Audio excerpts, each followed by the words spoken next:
بەناوی خۆی بەخشندەی میهرەبان سڵاو لە بینەرانی کەناڵی ئاسمانی پەیام خۆشحاڵم لە بەشی دووەمی بەرنامەی جێپەنجە تایبەت بە قسەکردن لەسەر ژیانی سیاسی و کۆمەڵایەتی شێخ محەممەد شاکەلی کە لە کتێبی هەوراز و نشێ و بیرەوەریەکانیدا ڕنگدانەوەی هەیە بە ئێوەی بەڕێز و خۆشەویست گەشتمەوە هەوڵ دەدەم لەم بەشەی بەرنامەدا قسە لەسەر بەشێکی ڕووداوەکانی ساڵانی هەشتاکانی سەدەی ڕابردوو و تا کۆتایی هەشتاکان و سەرەتای نەوەتەکان بۆ ئێوەی بەڕێز و خۆشەویست باس بکەین. ئەم بەشەی بەرنامەکەمان کە لە بەشی یەکەمی بیرەوەریەکانی شێخ محەممەد شاکەلیدا ڕنگدانەوەی هەیە تاوەکو ئەو کاتەی تێدایە کە بەرنامەدا ئەنرێ بۆ ئەوەی کە هێزە سیاسیە کوردستانیەکان بەوانەی بەرەی کوردستانی و دەرەوەی بەرەی کوردستانیشەوە خۆیان ئامادە بکەن بۆ ڕاپەڕینی ساڵی 1991. دووبارە خۆشحاڵم لەم بەرنمەیەش ئامادەوەی کاک شێخ.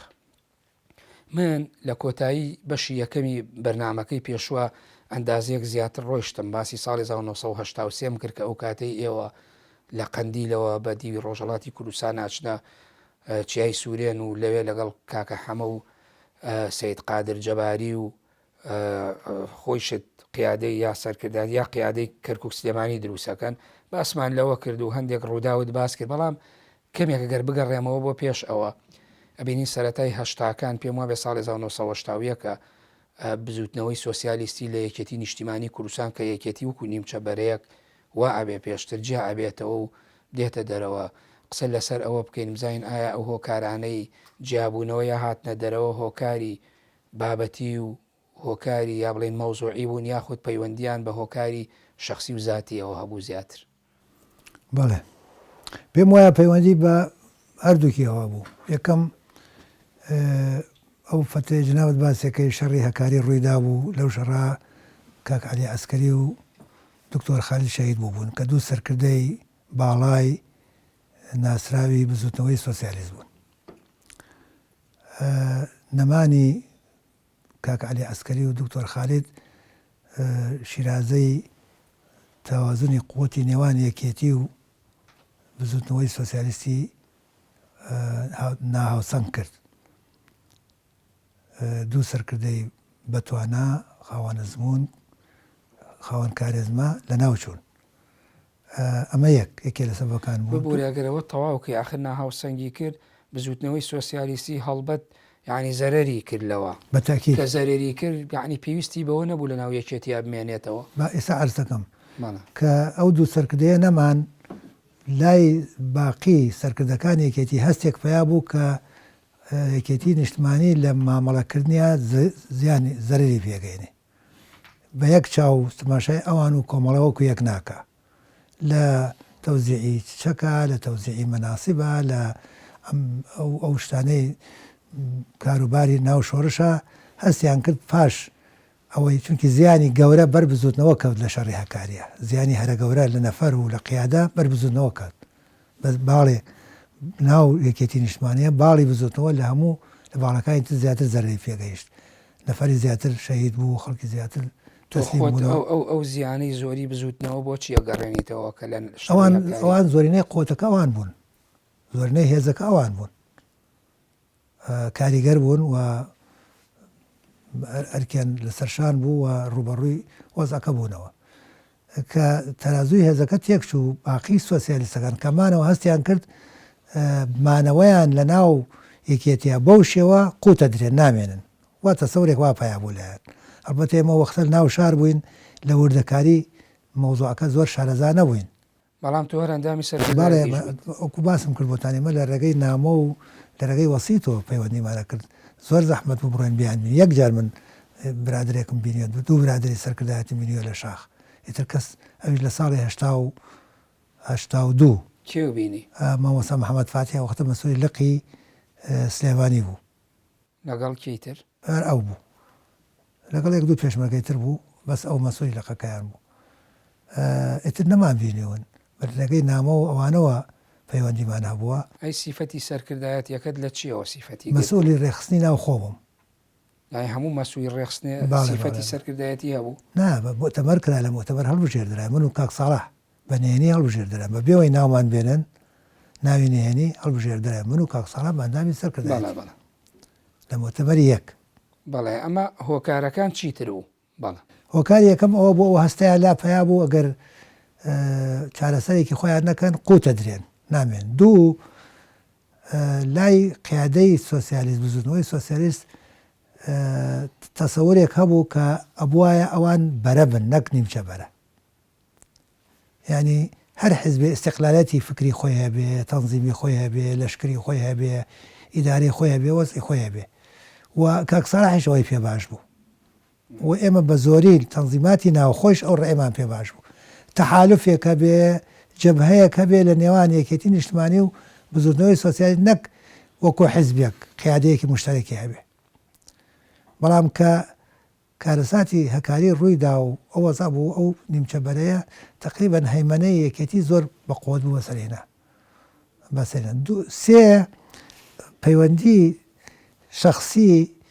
کاک عەلی عەسکەری و دکتۆر خالیل لەگەڵ شخصی مام جەلال و قیادەی یەکێتیە پەیوەندێکی بتە و کۆن بوو، قەدیم بوو. پەیوەندی شخصی کاک عەلی عەسکەری دکتۆر خالید لەگەڵ قیادەی یەکێتیە پەیوەندێکی کۆن و قەدیم بوو. ئەو پەیوەندی شخصیەی برادرانی تر دوای ئەوان وەکو ئەوان نەبوو. ئەنی پەیوەندی کاک ڕەسوول و پەیوەندی کاک دکتۆر مەحموود و باقی برادران ئەو پەیوەندیە تند و تۆڵی ئەوانیان نەبوو. ئەمانە هەمووی کاریگەری هەبوو لەسەرەوە جیابوونەوە. بەڵێ یعنی ئەو قسەکانی تو واگەیەنێ بەشێکی زۆری کە یعنی یەکێتی لە دوای کارەساتی هەکاری ڕوویە بەشێ لەو باڵانەی نای خۆی یاخود کە خۆی وەکو حیزبێکی نیمچە بەرەیی بوو، یعنی وەکو پاشکۆ سیر بکوانە ئەوان زۆری نەبن و ئەمان کەمینە. ئەو نەزەریە هەر هەبوو پێش هەکاری، بەڵام نەیەناتوانین پیادەی بکەن، جێبەجێ بکەن. بەڵام کە هەکاری کارەساتی هەکاری ڕوویدا و خەڵکە کاریگەرەکەی ناو بزوتنەوە بە تایبەتی کاک عەلی و دکتۆر خالید تیا چوون، ئەو هینە بەقووەتر بوو. ململانێ هەبوو، باتاکید ململانێ هەبوو. زیاتر لە نێوان کیا بوو ململانەکان؟ هەر ململانی فکری هەبوو، ململانێ سەر تەوزیعی کار و مەسئولیات هەبوو ململانی هەبوو. ئەو کاتانە ململانی هەبوو ناو بوو لە ئەو کاتانە سۆسیالیست تۆزێک لە هەرێمەکان یا لە شوێنەکانی ترا تۆ زۆری نەبوون، بەوا تۆزێک ئەوانیش لە خۆیان لە خۆبایی بوونێکیانتیان. بەڵێ باتاکید سۆسیالیست لە ڕووی ئەسکەری و بە تایبەتی لە مەنتیقەی هەولێر و ئەوانە هێزی یەکەم بوون، قودرەتیان زۆر بوو، ئەوەی تیا بوو ئەوانیش یەکێتی تۆڵەی لێکردنەوە بە جاری دووەم ویستی تەرازۆکە ڕاست کاتەوە بۆ ساڵحی خۆی. بەڵێ تۆ ئەو کاتانە کە لە ناوخواویت و سەرکردایەتی وی ڕێی ئێوە چی بوو لەسەر کارەساتی هەکاری کە ڕوویە؟ ئێمە ڕاستەکەی پرس و ڕایان پێ نەکردین کە ئەو شتاکەن، ئەگەدار نەبووین. بەڵێ وەکو قیادەی ناوخۆ وەکو ڕابەری بزوتنەوەکەش کە کاک ساڵح بوو، لیان نەپرسین کە بەتەمان شتێکی وا بکەن، نازانین لە تەفاسیل نەتایجەکانمان زانی، ئەنجامەکانمان زانی و بە شتێکی کارەساتبارمان زانی بەڕاستی. یعنی خۆ بڕیارێکی کتوپڕ بوو، نازانیم لەبەرەوەی تەفاسیل وردەکاریەکەی نازانین، بڕیارێکی ئیسا ئەخوێنینەوە شتە خوێنینەوە لەسەر مۆزوع چۆن چۆر، بەڵام وردەکاریەکەی نازانین. ئەنی پێشەکی پرسیاریان کردمێ شتێکی وامان بەدەسایەوە ڕێیتان چیە نەبووشتیوە. بەڵێ ئەکرێ بڵێن جیابوونەوەی ئێوە و تونبوونەوەی بەشێک لە باڵەکان بەرامبەر بە یەکتری بەشێک بوو لە هۆکاری هەڵگیرسانی شەڕی ناوخۆ ئەو شەڕە توندەی کە تاوەکو پێشی ساڵی 1985 پێشیەوە فکرەی بەرە دروست بێ و ئەو بەرەی جوود و بەرەی جەوقەد و ئەوانە دروست بێ. یعنی ئەکرێ بڵێن هۆکارەکەی بەشێکی جیابوونەوەی سۆسیالیزم بوو لە یەکێتی نیشتیمانی کوردستان. باڵە بەتاکید. ئەمە بۆ یەکێتی سۆسیالیست ڕاست بێ، ئەی بۆ ئەو حیزبەکانی تری پاسۆک و حیزبی شوعی و پارتی بۆ هەمووی ڕاستە. ئەوە سەرەتا بوو وەکو تاقیکردنەوەیەک بوو، تاقیکردنێکی خراپ، تاقیکردنەوەی خراپ ئەنجامیشی خراپ بوو، خەڵکی تر چاویان لێ کرد و بوو بە تقریبان بوو بە دابوو نەریتێ لەسەری ڕۆیشتن. بەڵێ شتێکی خراپ بوو. ئەو کاتانەی کە تۆ هاتی بۆ شارە زوریا بڵین بۆ بناری سوورێن لە مانگی 6 ساڵی 1970 ئەو لقی بڵین سلێمانی کەرکووکتان دروست کرد لە ناوچەی سوورێن، ئەو کاتانە هێدی ئیتر مەوزوعی شەڕەکان سەری هەڵدا. ئەو کاتە مۆزوعی شەڕەکان شەڕە گەورەکان تەواو بوو بەشێکی دوای شەڕی شەڕی ئاشقوڵکە تەواو بوو، شەڕەکانی شارە زۆر تەواو بوو، شەڕی گەورە تەواو بوو تقریبەن ئەو شارانە وردە وردە بەرەو ئەوە ئەڕۆیشت خەڵک بیر بکاتەوە چی بکە، ینی ئەم تاکەی ئەم شەڕە. تۆ ساڵی هەشتا باسەکەیت. نانە من ساڵی هەشتا بەڵێ بەشێکی ساڵی هەشتا باسەکەی شەڕەکە خۆی تاکەی بەردەوام بوو. شەڕەکە تا هەشتا تا هەشتا بەردەوام بوو هەشتا تر کۆتایی هاتر کەواتە شەڕەکانی شەر لە دوای ئەوەی کە تۆ ئەچی بۆ شارە زوریش هەر شەڕەکە بەردەوام بەو زەخم و قووەتە نەبوو، بەو زەخم و قووەتەی نەمابووتر. هەشتا بە دواوە زەخم و قوتی جارانی نەمابوو، هەبوو بەس ئەو زەخمەی نەمابوو. شەڕی قەندیلی یەک و دوو تەواو بوو، شەڕی پشتاشان تەواو بوو، شەڕەکانی شارە زۆر تەواو بوو، زەخمی بە قوتی نەمابوو. وردە وردە ماندوو بوون خەڵکەکە لەو شەڕانە. بەڵام وردە شەر هەرما بوو، نەگەشت بوونە ئاشتی. تۆ تاوەکو ساڵی هەشتا مایتەوە لە شارە زۆر؟ من تاوەکو هەشتا مامەوە لە شارە زۆر، پاشان چوومە شار باژێر. باش لە بیرەوەریەکان تا باس لەوە ئەەکەی کە بەری کوردستانی دروست بکرێ، خاڵێکی گرنگ زۆر گرنگ باسەکەی باسی ئەوەکەی کە خۆی لە ساڵی 1970 بەرە دروستەیە، بەڵام تۆ باسی ساڵی 85ەکەی لە ئەشکەوتێ لە چیاکانی هەورامان و ئەو ناوچەیە، یعنی بیرۆکەی ئەمە ئێوە بزوتنەوەی سۆسیالیستی پارتی سۆسیالیستی دیموکراتی کوردستان کە پاسۆک بوو ئەو کاتانە. ئەوە ئێوە یعنی ئەم بیرۆکەیە گەڵاڵاکەنەوە چۆن بۆ بیرۆکەیەتان گەڵاڵە کرد؟ لە ڕاستیە ناوی وەکو بەرەنا ناوی جەبهەیەکی یەکگرتوو ئێمە لای خۆمان وەکو بزوتنەوە چەند جارە لەگەڵ مەرحومی کاک ساڵح باسمانکە کە کورد پێویستی بەوە هەیە یەکگرتوو بەرەیە دروست بکە، نەک بەرەیەک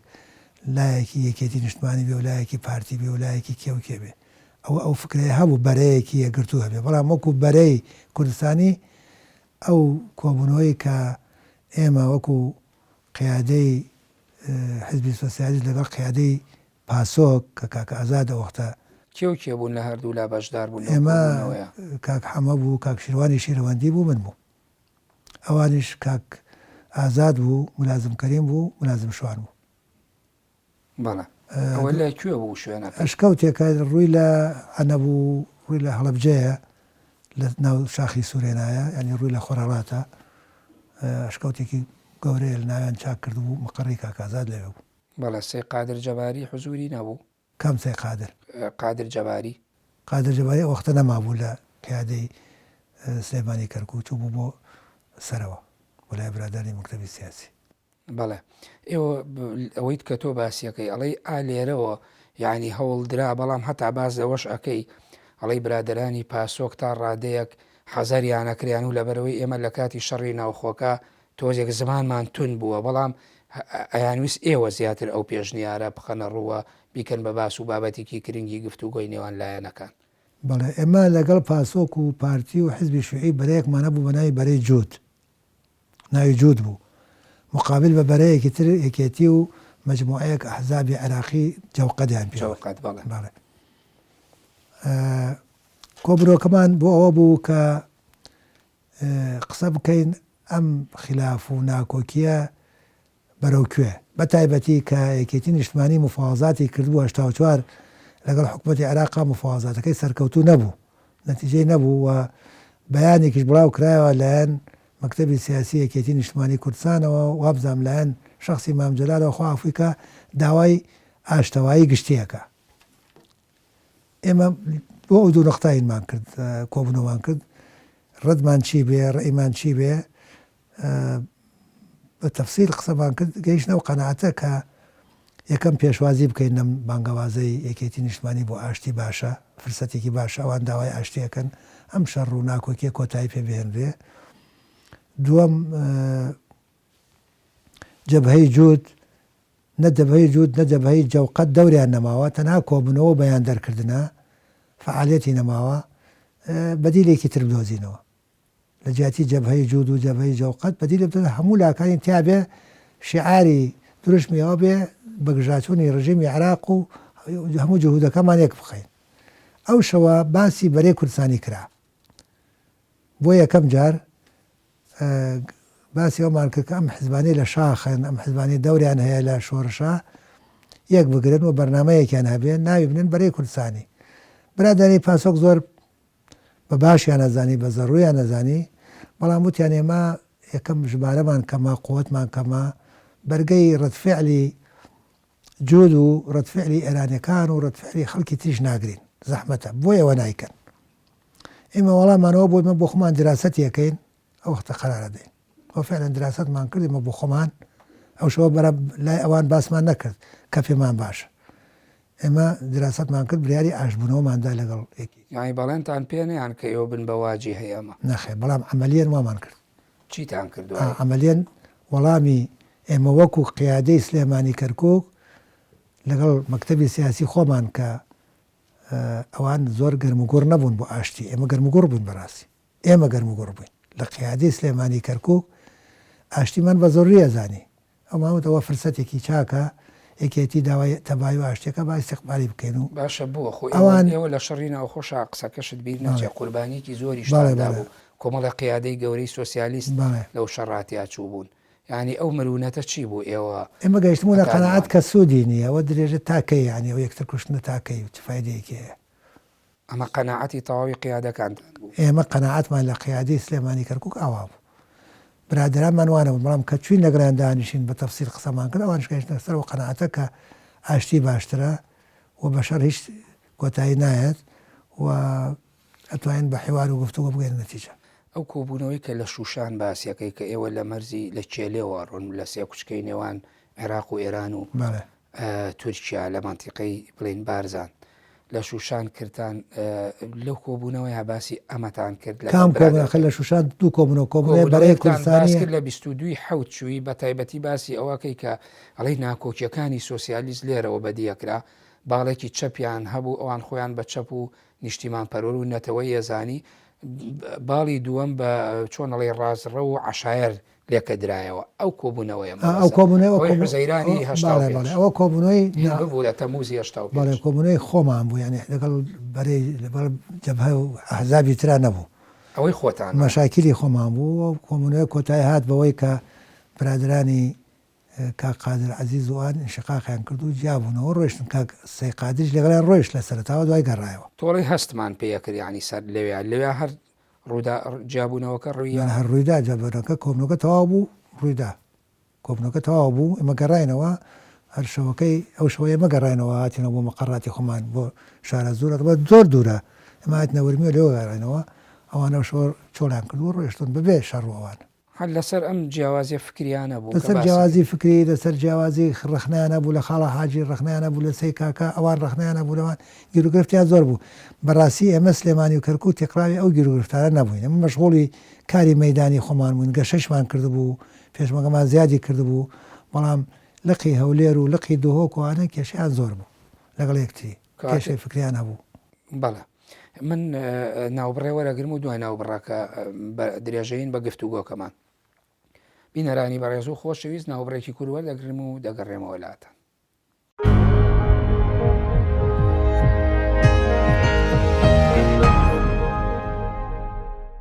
جارێکی تر سڵاوتان لێبێت ئەو ناکۆکیانەی کە تۆ باست کرد کە لە ناو سۆسیالیست دەرکەوت و دواترەوەی کە لە تەموزی 85 باسیەکەی هەستان پێکرد و دواتر جیابوونەوەکە ڕوویا تەنها مۆزوعی فکری و یا هیچی پەیوەندی بەلایەنی ئیداری و کارگێڕی و چۆنەڵی گوتاری حیزبەکەەوە نەبوو وەکو سۆسیالیست یەکەم مەسلەی فکری هەبوو چەپ و غێری چەپ دووەم مەسلەی ڕخنە و ڕای جیاواز لەسەر ڕۆڵی خاڵە حاجی کە نوێنەرمان بوو لەگەڵ جمهوری ئیسلامیە سێم مەسلەی ئیداری و کارگێڕیش ئەم سیانە هەرسێکی تەوەری باسەکانمان بوو لە کۆبوونەوەکە لە زۆریشە چارەسەری وا دانا بەڵام پینە و پەڕۆ بوو چارەسەرەکان جەزری نەبوون بەڵێ تۆ لە ناو ئەوە شاکە باسی بیر و بۆچوونی خۆتانەکەی لەسەر بەرەی کوردستانی ئەڵێ یعنی بازەوەکەی هەستەکەن حیزبی شوعی یعنی بە جۆرێ لە جۆرەکان نیگەران بووە کە پێی ناخۆش و یەکلایەنە ئێوە ئەم بیرە ئەم بۆچوونە تەڕحکان و پاسۆکیش نزیگنەوە تا ڕادێک پارتیش خۆی بە حیزبێکی گەورە زانی و وەکو پێویست نەهاتوەتە پێشەوە ئەو جیاوازیە هەل لە سەرەتاوە ئێوە کە تەڕحتان کرد لە ناوخوا مخاتەبەی ئەوانیشتان پێکرد یاخود هەیەشتا شتێکی ناوخۆی بوو لە ناو سەرکردایەتی سۆسیالیستە باس و خواسان لێوە کرد. خۆی حزبی سۆسیالیست جوارە استقلالەتێکی تایبەتی خۆی هەبوو. ینی ڕاستە بەرەیەکمان هەبوو بەرەی جوود ئێمە و برادرانی پارتی و حزبی شوعی و پاسۆک لە بەرەیەکا بووین، بەڵام سۆسیالیستەکان بۆ خۆیان جۆرە استقلالەتێکان هەبوو، هەم لە فکرە هەم لە هەڵسوکەوت و کاری سەربازیە. ئەوان ڕێیان وا بوو کە جوود ئەبێ ئیتیفاق بکە پێکەوە ئیتیفاق بکەن اینجا هەنگاو برێن بەرەو ئاشتی، یعنی هەموو جوود ئیتیفاق بکەن اینجا هەنگاو برێن بەرەو ئاشتی. سێرمان کرد ئەم ئیتیفاقە هەر ناکرێت دواکەوێ ئێمە دەست پێشخەریمان کرد، ئێمە دەست پێشخەریمان کرد بە خۆمان دەستمان پێ کرد. و ڕاستیەکەی ئەوانیش کردبوو یان ڕێکەوتنیەکیان کردبوو لەگەڵ یەکێتی نیشتمانیە، بەڵام لە ئێمەیان شاردبووە، چونکی من کە چوون بۆ یاخسەمەر ساڵی 86 زستانی مانگی 286 وەکو نوێنەری سۆسیالیست یەکەم جار من چووم، مام جەلال وتی وەڵا وەفدێکمان ناردووە بۆ بارزان، فەریدون عەبدولقادر و دکتۆر فواد مەعسووم بەلاوە حیزبی شوعیە بینن، دواسا پارتیە بینن. وتم بۆچی؟ وتی بۆەوەی وەکو ئەوەیەوە ئاشبوونەوە، دوای ڕێک نەگەیشتبوونە قەنەعەت. پارتی لای ئێمە باسی نەکرد و حیزبی شوعیش باسییان نەکرد، بەڵام گلەیشیان لێ کرد ناوەند ئێوە نزیک بوونەتەوە هاتشۆکەن بە شێوەیەکی ناڕاستەوە خۆ گلەیەکەیانە کرد، ئەوەی خۆیانیان باس ناکرد ئەوەی ئێمە باسەکرا. بەڵێ ئەکرێ بڵێن ئەوە بێمەتمانەیی بوو یا چی بوو وای کرد بەرەی جووتیش هەڵوەشایە؟ بەرەی جوود ڕاستەکەی حیزبی شوێعی بۆ خۆیان هەر باجی ئەو وەزعەت نەیاندا، ینی وەختی خۆی کە حیزبی شوێعی هاتە دەرەوە پاش لەگەڵ جەبهەیانە بوو لەگەڵ سەدامە لە عێراق، ئەوان قەرایان وابوو نەچنە ناو هیچ خلافێکی ناو حرەکەی کوردیەوە، کەچی دواوسە خۆیان بینیوە لە بەرەی جوودا دژی یەکێتی. لەمەشە هەوڵیانەدا تەوازن ڕابگرن، کەڵام فایدەی نەبوو بۆیان، سوودێکی نەبوو. حسابیشیان نەکرد بۆەوەی ئێرانیەکان نەوەکا پێیان ناخۆش بێ، ئاشبوونیان پێ ناخۆش بێ. ئێمەش حسابەمان کرد، بەڵام پێمان وت ئێمە ئاش دەبینەوە پێتان خۆش بێ و پێتان ناخۆش بێ ئاش دەبینەوە، خۆمان تەحمولی مەسئولیەتەکەکەین بەیرانەکانمان. بەڵام ئێوە ڕاستە، بەڵام ئێوە یەکلایەنە لەگەڵ یەکێتیان ڕێکەوتنێک شتان کرد لە 22 چواری وابزانام 86 لە بەرگەڵ و پێ دوانی ئەمە جۆرێک لە ڕەتفیعلی دروست نەکرد. نا زوو جەوەکە خۆی هی ڕێکەوتن بوو، وەزعەکە هی ئەوە بوو هەموو لایەک ڕێکەوتن بێ. ئێمە ڕێکەوتنمان کرد لەگەڵ یەکێتی، ئەو هەنگاوە بوو کە باسم بۆ کرد، یەکلایەنە کردمان و جۆرێک بوو لە مغامەرە بەڕاستی، بەڵام گوێمان نەدایە. بەڵام یعنی ئێوە ئیتفاقیەک نەبوو لە بەینتانە کە لێی دەرنەچن، بۆچی چوون خۆتان لە مانگی نیسانی 86 لە بەرگەڵ و لەگەڵ یەکێتی ڕێکەوتن لەگەڵ ئەوان ئایا ڕاوێشتان نەکرد یا هەر یعنی وەکو خۆتەڵی کەش و هەوا سیاسیەکە وایە خواست؟ یعنی جەوەکە کەش و هەواکەی ئەوە نەبوو تر درێژە بدرێ بە شەڕی ناوخۆ، ئەمە یەک. دووەم ئێمە بە ئێرانەکان ماوەت ئاش دەبینەوە، ئەوان وایان تەحەفوزیان پیشاندا وتیان بۆ پەلاکەن و بەڵام ناڕازیش نەبوون، سیارەیان داینێ پسووریان بۆ کردین دەڕێگەی ئەوانەوە ڕێشتین. سێم ئێمە لە خەتی تەماسا بووین لەگەڵ یەکێتی لە خەتی تەماسا بووین، ئێمە قەندیل نەبووین، ئێمە لە شارە زۆر بووین، ڕۆژانە مەشاکیلمان هەبوو، گیرروگرفتمان هەبوو، کادرەکانیانمانە بینی، ئەمانەی ئەنمان بینی، ئەوانیش خەناعەتیان وابوو کە ڕێکەوتن باشترە، کە مفاوەزاتیان سەرکەوتوو نەبوو لەگەڵ بەغدا، ئەوانش خەناعەتێکیان وا پیا بوو کە ئاشتی باشترە. برادەرانی ترمان لە بەرە کە پارتی و حزبی شوێعی بوو چاوەڕێیان نەکرد بدان چی، بەڵام سەر ئەنجام ئەوانیش هاتن، شوێعی هات، پاسۆک هات، پارتیش کاکەدیس خوافریکە لەگەڵ مامجلال لە تاران ڕێکەوت هەرا بووی 6 مانگی نەخایانەوە. بەڵام دوایی خۆ وابزانام هەر لە بارەکەی حیزبی شوعیشە لە خوا کوورکە، بەڵێ لە ئەنجامە لە هەموو ڕێکەوتن، یعنی ئەو کاتانە کە یعنی ئەمەلەیە ئاشبوونەوەی ئێمە ئەمەلەیەکی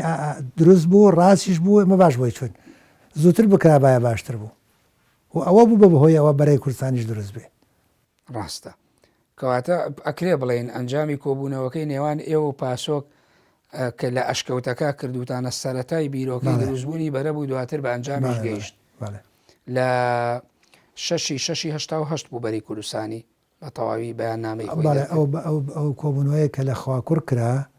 لە مەقڕی حزبی شوێعی و کە پێشتر مەقڕی حزبی تر بوو لە حوزەیرانی هەشتا بوو بەڕێی من قرارێکی زۆر دروست بوو بەڵام قرارێکی زۆر درەنگ وەخت بوو ئەوە زوو بکرابایە بەرەی کوردستانی ئەوە هەر لە دەستپێکری شۆڕشەوە هەموو پێکەوە لە بەرەیەکە بووینایە زۆر گیرگرفت ڕووینادا قرارێکی ساحیب و دروست بوو بەڵام درەنگ وەخت بوو. بەڵێ ئەی ئێوە خۆ پێشتر ئەم دۆخە هەبوو تەنانە حیزبە سیاسیەکانی تریش بۆن ئێوە ڕێکەوتنیشتان لەگەڵ یەکێتیە تەواو بوو بەڵام یەکێتی هەر ناوکۆچی ناوخۆیی هابوو بە تایبەتی ئەو کاتانەی کە ئاڵای شۆڕش دروست بوو تۆ بازە هینێکەکەی بازە ئەو کۆبوونەوەیەکەی لە کە لە تاران کراوە لە 25 بۆ 12/86 کۆبوونەوەی هاریکاری میلەتانی گەلانی عێراق بە شێوەیەک بازەوەکەی کە یەکێتی ڕێگر بوون لەوەی کە هەندێک لە باڵەکانی ناوخۆیان بە تایبەتی ئاڵای شۆڕش لەوێ وتاریان هەبێ بەڵام ئەوانەی سەرپەرشتیاری کۆنگرەکە بوون هەر ویستویانە وتار هەبێ و دیارە ئەو کاتانش بە شێوەیەکی جیالایەنەکان بانگێشت کرابوون ئەوە چۆن بوو؟ عادەتەن جمهوری ئیسلامی کە بانگێ کردین بەناوی بەرەی کوردستانی بانگی ناوە داوەتێک کردین بۆ کۆبوونەوە بۆ مؤتەمەر بۆ هەر شتێک بەناوی حیزبەکان بەڵام ئەو هێشتا ساڵ 86ەوە نیە؟ بەڵێ هەر عادەتەن دوای ئەوساش کە بەرەی کوردستانی دروست بوو پێشتیش بەرەی جوود هەبوو بەناوی بەرە ینی تەعاملی لەگەڵ بەرە ناکرد جمهوری ئیسلامی تەعاملی لەگەڵ حیزبەکانە کرد بەناوی حیزبەکان داوەتەکەیان بۆ ناردین ئەو کۆبوونەوەی نوسەتە شعب العراقی هەمیاری میلەتی عێراق یەکێ بوو لەو کۆبوونەوە کە بانگ کرابووین ئێمە بۆ تاران و حیزبەکانی معارزەی عێراقیش هاتبوون ئەوانەی شیعەش هاتبوون مەجلیسی عەلا هاتبوو ئەوانەی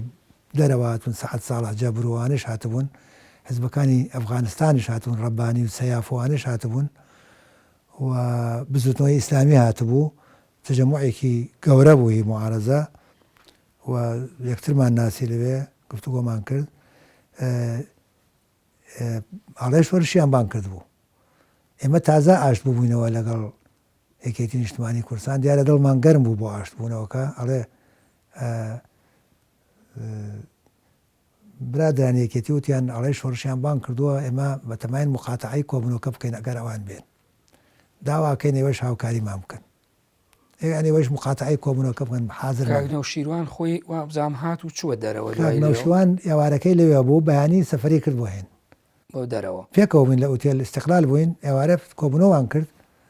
لەوێ بووین بەیانی سەفەری کرد موعیدی تیاری بەیانی بوو دکتۆر فواد مایەوە لەگەڵێکی تر لە بیرم نییەکێ بوو ئەیزانی بووی ئاڵای شۆڕش بەشدار بەڵێ هەر ئەو نی کرد ئەوتی ئەو اختراحەوەی کرد کە مقاتعەی بکەن و ئێوەش هاوکاریمان بکەن ئەو کاتە نوێنەری ئاڵای شۆڕش کاک ئەحمەد ئەحمەد بوو کاک ڕەسوڵ مامەند من و کاک ڕەسوڵ و خاڵە حاجی بووین نوێنەری سۆسیالیست لە مؤتەمەرەکە ئیتر ئەوانیش بێتەرە دووتیان باشە بەیانی نەچون بۆ کۆبوونەوەکە مەسئولی ئەو مؤتەمەرە کەسێک بوو ناسراوە بانگی کردین دۆزیمانێنەوە لەوناوە سوورمانە خوارد لە کافتریا شت کۆبوونەوە خەریکە دەست پێکە دوایان خست چونکی نە نوێنەری یەکێتی دیارە نوێنەری سۆسیالیست دیارە وتیەوە بۆ دیارتان نییە کاک ڕەسوڵ ئمە تەزامونەکەین لەگەڵ برادرانی یەکێتی بە نوکتە بە پێکەین وتیەوە چی لەکەیەوە دۆسایەتیتەوە نەگەر بۆ گۆڕەوە تا دوێنێەوە وابوون وا بە بڕۆن کۆبوونەوەکە بەشدار بن ئەگەر بەشدار نەبن عواقیبی خراپە بێ ینی ئێوە پێشتری لەگەڵ یەکێتی یا دیراسی ئەمەتان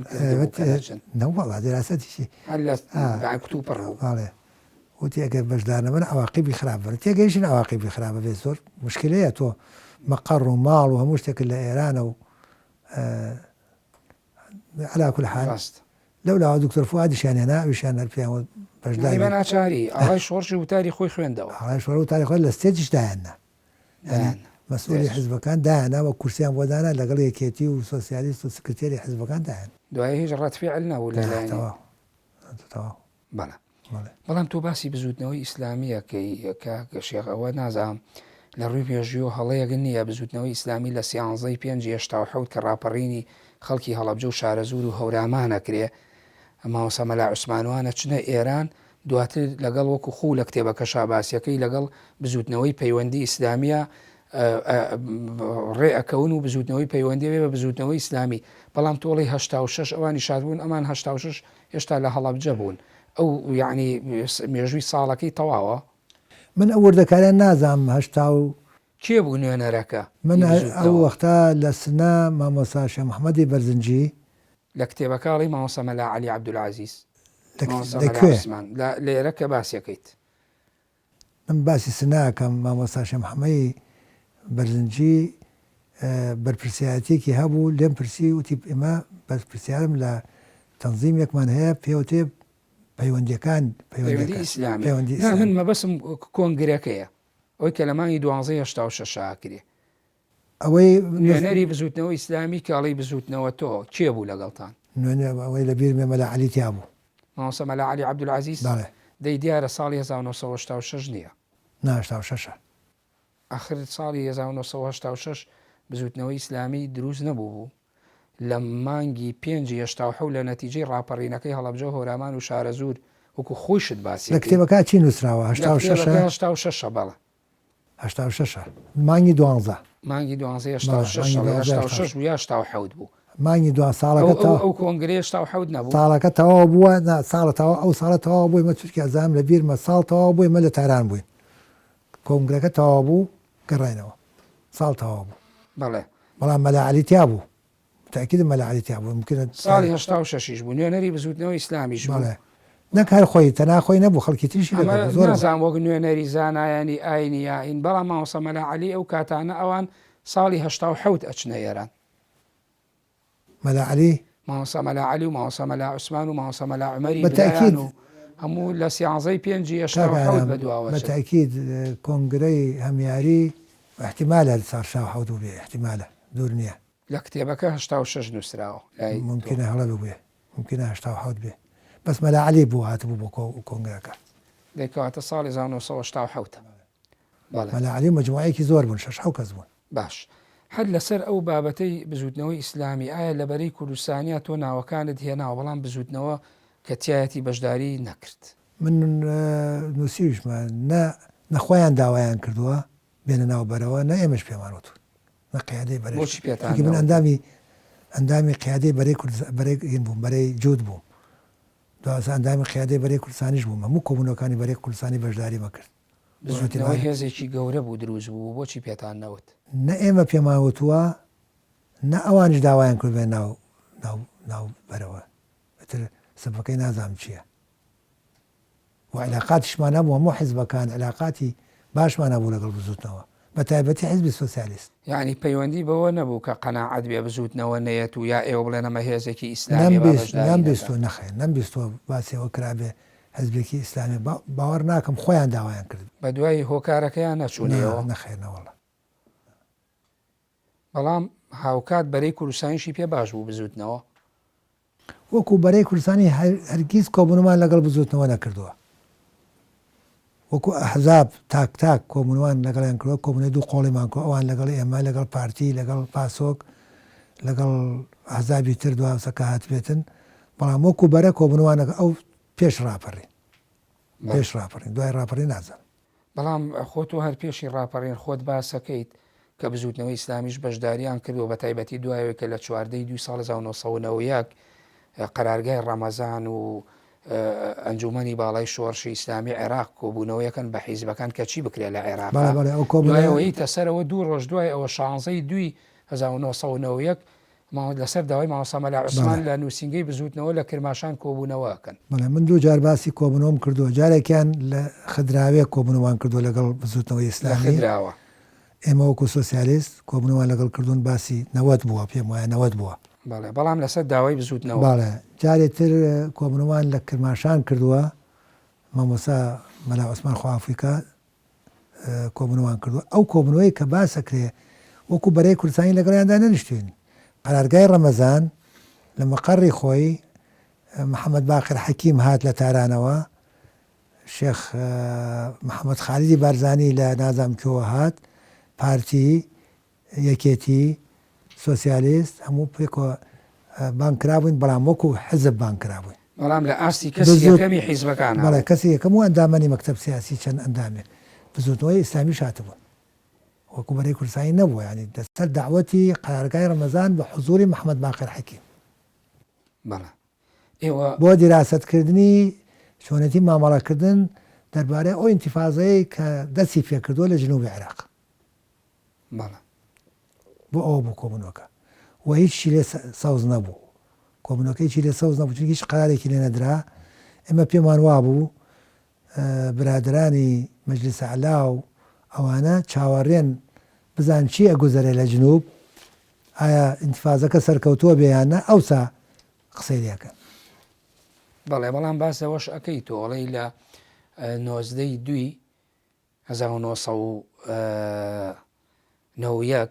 لایەنە کوردستانەکان و ناوی بەری کوردستانی شتێ ناوەڵێ هەرکەس لە ئاستی تاکی حیزبی خۆی و وەک بەرەش ڕێنمایی و تەوجیهاتی خۆیدا بە خەڵکە هاوکاری بکرێنەوە خۆ ئامادەکەن بۆ دابەزین و تەنانە باسی ئەوەکەی هێزێکی زۆر لە پاوە و لە ناوچە سنووریەکان هێزی پێشمەرگە کۆکراونەتەوە بەرەی کوردستانی بۆ خۆی کۆبوونەوەیە کرد بۆ مۆزوعانە بۆ ئینتیفازە چی بکە و چی نەکا بۆ هەر حیزبێکیش بۆ خۆی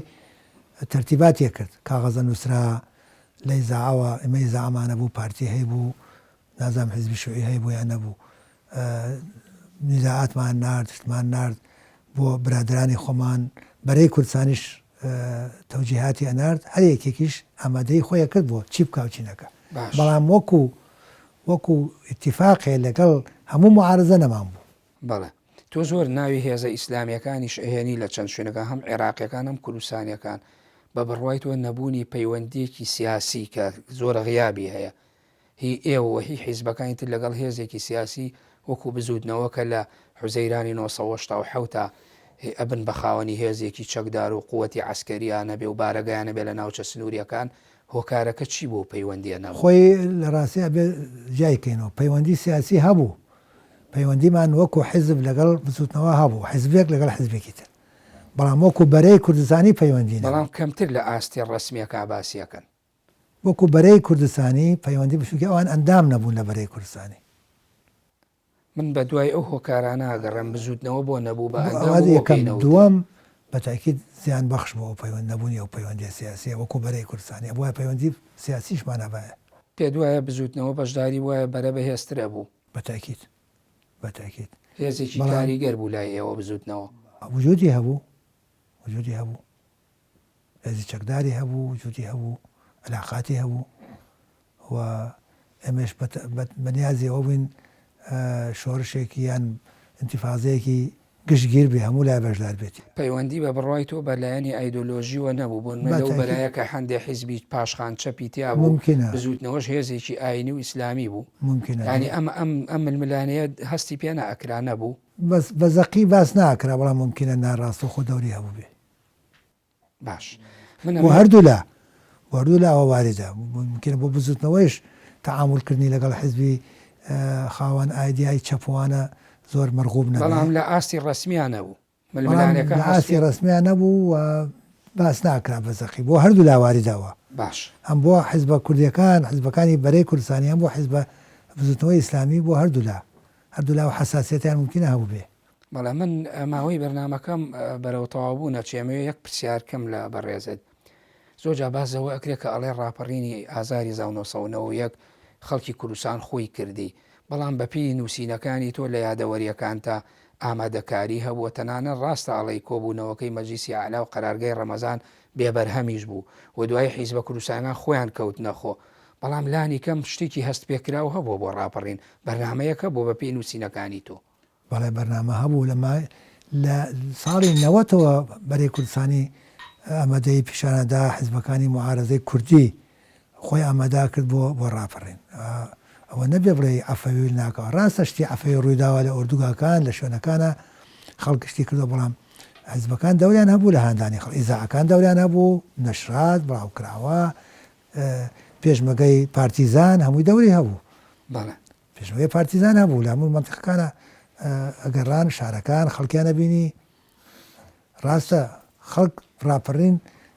بەشدار بوو بەڵام قیادەکەی بەڕێوەبردننی زەخمەکەی پێشمەگە بەشداری تیا کرد من سوپاس دەکەم وەڵامەوێت دوا قسە ئەوە بێ ئەم کتێبە ناوی هەوراز و نشێەوە بەڵێ بیرەوەریە بەڵام من کتێبێکی ترکە لە ساڵی 2011 چاپ کراوە لەلایەن مامۆستا حەسەن بابەکر ئەو ژناوی کتێبی هەوراز و نشێ و بیرەوەریە تۆ نەتخوێندبووە نەتبینی بۆ ئەم کتێبە ئەم ناوت لێناوە ناوەڵام مامۆسا خۆی پەیوەندی پێوە کردم مەشکورن و کۆڵێ زۆر سپاسێکم بۆشی ناردم نەمزانی بوو بمزانی باە هینێکی ترم بۆ نووسی هەرژەنە ئەنوانەکەشی باشە بۆ ئەویش بۆ منیش بەڵام نەمزانی و بەڕاستی بۆ یاڵم سبینی ئاماژە بم سەرچاوانە بکرێت لە نامەیەکی زانستیا و بنووسێ تۆزێک تێکەڵی دروست نابێ نا باوەڕ ناکەم ئەوە فترێکی زەمەنی بینیان هەیە زانایە ناوتە ناچی دوای ئەوە اختیارت ئێستا لە بیرم لێ 1000 ناو هەیە ڕاستە مامۆستا حەسەن خۆی تەلەفۆنی بۆ کردم بۆیشی ناردم بە سوپاس و منیش بۆم نارد کتێبەکە بەڵێ ناوەڵا نەمزانی بوو باشە من سوپاس دەکەم ئەمەوێ لە کۆتایی بەرنامەکە ئەگەر بکرێت یاداشتێکی خۆتمان بۆ بنووسی بیخەیتە پاڵ یاداشتەکانی خۆت چەند دێرەك لەسەر ئەم بەرنامەی جێپەنجەکە کەناڵی ئاسمانی پەیام تۆماریەکە من ئەمەوێ لێرەدا کۆتایی بە بەرنامەکانم بێنم زۆر سپاس بۆ کاک شێخ محەممەد شاکەلی سیاسەتمەدار سپاس دەکەم بە ئومێدی ئەوەین ئینشاءڵا بتوانانی لە بەشی دووەمی کتێبەکەدا تەواوی ڕووداوەکان وەکو خۆی بە تەواوکراوی بۆ بەشی یەکەم بگوازیتەوە بەر لەوەی کۆتایی بە بەرنامەکەم بێنم گەر واژۆیەکمان بۆ بکەی لێرە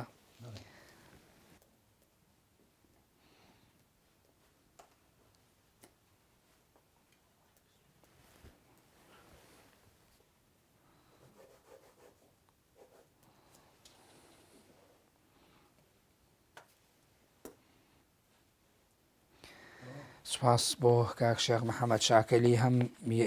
چەندێڕێک یاداشتی بۆ نووسین و واژۆی کرد و پەنجەمۆریش کرد سپاس دەکەم دووبارەکە لەم بەرنمەیە ئامادەبیت بەڵێ بینەرانی بەڕێز و خۆشەویست بەم شێوەیاتمە کۆتایی بەشی دووەمی بەرنمەی جێپەنجە تا بەرنمەیەکی تر بەخۆی گەورە و میهرەبانتان دەسپێرم کاتی خۆش.